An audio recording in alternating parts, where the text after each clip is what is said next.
Quick side note before we start this review, I realized that pretty much the entire time I've had the gun in here backwards, I had it stored away this way, just because I thought that's how it was. And like, it's kind of weird that the alligator tail just cuts off so quickly. It does go the other way, and I just was oblivious. So yeah, just wanted to point that out before we start the review, and yeah, whatever. I don't think it really differentiates what I have to say. So, on to the review.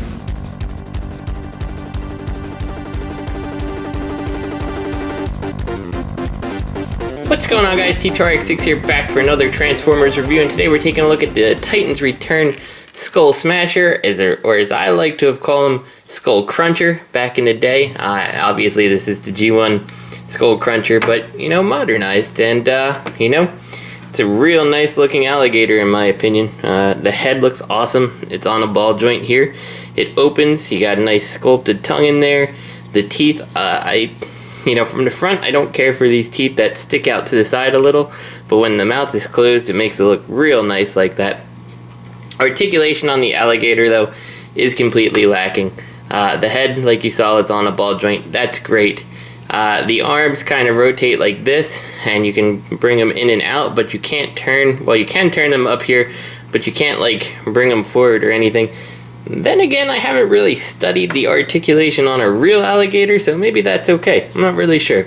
The back legs, they're on a ball joint here, and, you know, they might as well have just been, like, glued into place, frankly, because, like, I don't know, unless you want them to be out like that, I suppose you can do, but I really see very little reason to actually take them out from the side of the body back here, especially when you want them standing. I guess, like I said, you could do that if you want just to do something with them, but it really feels unnecessary, and since there's no knee joints or anything like that, not a whole bunch going on. The tail here is just pegged right in the back here on the top, and so it does get a little waggle back and forth if that's important to you. On the underside, you see you have the storage for the gun. We can take that off, and yeah, this can become some kind of weapon, or I guess like a emplacement for a base. We've got his headmaster here, just a quick look at him. You know, he looks fine. He's a good looking headmaster. Ball jointed arms, which don't give you too much motion to the sides, mostly just up and down, but at least it does it without us risking anything breaking. The legs are one, you know, piece here, basically, with the thighs connected there. So no real leg articulation aside from standing or sitting. You can have them sitting straight out like that. And the headmaster is not hidden on this guy. But they always do have, and I'm not really sure where it's intended for this guy. I think it's based for him to sit in his tail like this, and then you could have this gun here. So it's kind of like an emplacement for his weapon. I guess you could do it like that, so you have someone firing out. I don't know. It's neat little play value they've put into these guys. He actually pegs in too, so it's pretty solid. Let me get this gun out here. Come on. There we go. He's solid. He's not falling out of that thing because of the way he's pegged into the bottom here. Real nice play value. Not terribly important to me, but, you know, whatever. It didn't hurt. Now, the one thing that I think is weak, compared to the original Skull Cruncher, where the headmaster sat inside the head, they could have made that happen, but they didn't. Instead, he has a flap on his back. Now, the problem with this flap is it's this rubbery plastic. I wish it was stiff plastic like the rest of the toy, because when you close it here, you see how it just kind of like gets bound up. So I always find myself trying to, you know, get that in there, and then it's real easy to go just too far with it like that. So I really wish it was solid plastic, but whatever, it works. Inside, there's actually a little bit of, like, I don't know if we can see that in here. Let me bring a light down, see if we can get it some way. You can kind of see there's some sculpted detail work inside there, which they really didn't need to do. I mean, like, look, right there, we could, can we get it in there again? Some spots for some repro labels and stuff in there. Anyway, not terribly important. Your headmaster just kind of sits in here. And I like to always give them the driving look, I suppose, because I would assume they're pushing buttons and stuff in there. And you can close it up, and it works just fine. For a real quick comparison, there he is next to the Titans Return Hardhead. Again, nice size alligator for what you're getting there. It does feel like a pretty plentiful toy, at least for size. The weight of him, he still feels a little hollow, but whatever. So we're gonna get him transformed. We start by taking this off. The headmaster is already out of here.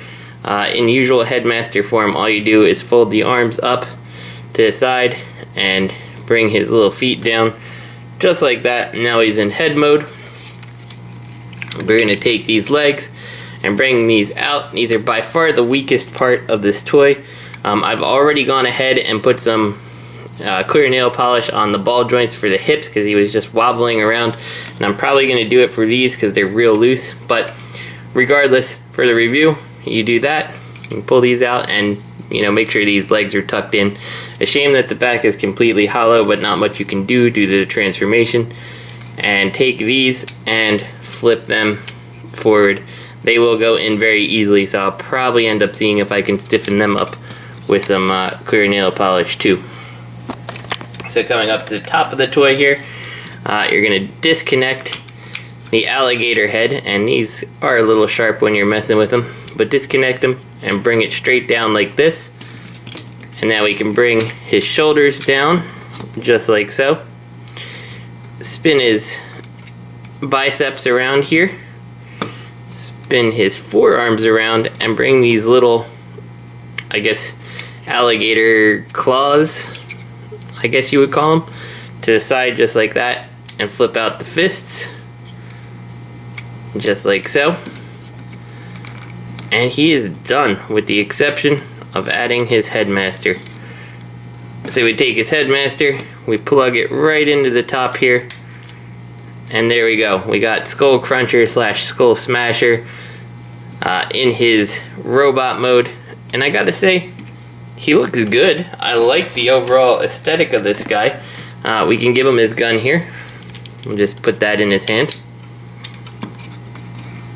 And we can take this and put it in his other hand, kind of, like the G1 toy. And he looks good. I mean, I don't have any real complaints about him other than the floppiness in the legs. I think the knees could have been better. The thighs could have been better, and the ball jointed waist, but, from waist up, he's just fine.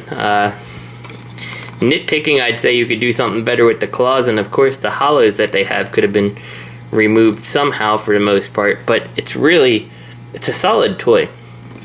Now I will say, the way these feet work, he does not have too much of a heel spur, so he does have this tendency to kind of want to lean backwards, so just be aware of that.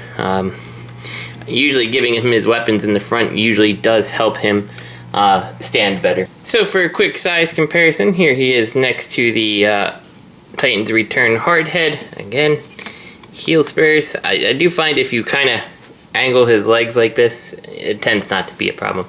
But yeah, could have used heel spurs. But looks good next to Hardhead. And I gotta say, where Titans Returned is concerned, when it comes to these figures that were actually headmasters, I'm finding them to be a lot of fun given their low cost. They're just fun toys to have like on a desk or something to, transform back and forth, not worry about being particularly gentle with them, because they can take it, They're relatively inexpensive, durable toys. So anyway, let's get him back to his robot mode and let's get out of here. I'm not going to show the headmaster. I figure you guys already have that, so we'll just start by popping it off. And we got the body here. So the next thing to do, and I was surprised at first, it is a little tricky if you don't realize what's supposed to happen.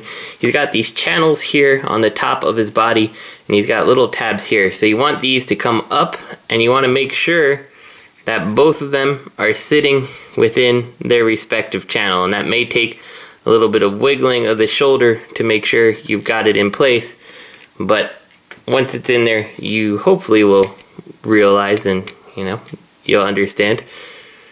So do that for both sides here, and you can see it makes like the, I guess for lack of better terms, like plate of the alligator go to the side here. You can bring the head down, and then the tabs on the head go into these holes in the front here. The tabs in nice and secure. Stupid little back plate there. Anyway, bring these biceps, what were the biceps at least, over.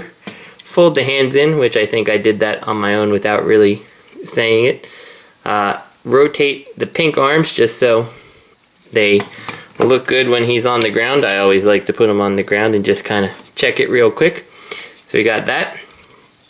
Next thing to do, fold the leg over, and I folded the foot in at the same time.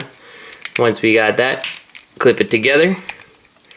If you want to separate the alligator feet at all, now's a decent time to do that. Make sure all this is pegged together, and then sitting right with that green. And we just plug his tail on, and that helps further secure these pieces together.